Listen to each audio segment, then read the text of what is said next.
দেখো তোমাক মই দেখে আছো আর কি, এটা হল 18 কোটা ডিগি, বহুত পুরানা ডিগি নাকি, বহুত পুরানা। এর মানে কোনো কাউ কভার পায় না যে ভালো করে সঠিক মতন এটা আর কি, যে কত সনদ কি করছে না করে। তা তা আমরা আজ এটা শুনলাম, শুনিয়ে মই আসলুম আর কি দেখুন বলে।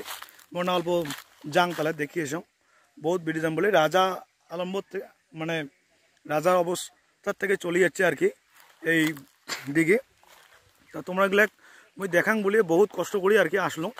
দেখো এই যে প্লেসটা, মানে চতুর্পাকে দেখো পাহাড়, চতুর্পাকে পাহাড় পাহাড় পাহাড় পাহাড়, সাথে মাঝতে একটা ডিগি আর কি।